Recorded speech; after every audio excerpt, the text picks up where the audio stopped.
மனிதாபிமானத்தை எதிர்பார்க்க இல்லாது. ஏண்டா இது NPP இல்ல, இது JVP. ரத்த வெறி பிடிச்சவங்க, அவங்களாலதான் இது நடந்தது. ஜனநாயக ரீதியில போராட்டத்தில் ஈடுபட்ட உறவுகள் தாக்கப்பட்டிருக்கிறாங்க. ஒரு WPC இல்லாம போலீசார் மூர்க்கத்தனமா தாக்கி இருக்கிறாங்க.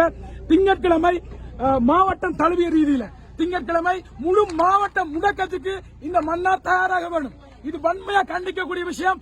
முழு மன்னார் மக்களும், மன்னார உயிரோட வாழக்கூடிய மானமுள்ள ஒவ்வொரு மன்னார் மக்களும் திங்கட்கிழமை முழு அளவிலான மாவட்ட முடக்கத்துக்கு அனைவரும் ஒன்று சேருமாறு இந்த இடத்துல உணர்வோட வந்து நாங்க எல்லாரும் கேட்டுக்கொள்றோம்.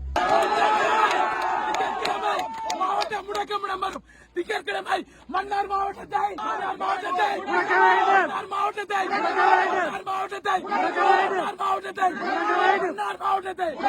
திங்கட்கிழமை முழுவதுமாக மன்னார் மாவட்டம் முடங்கும்.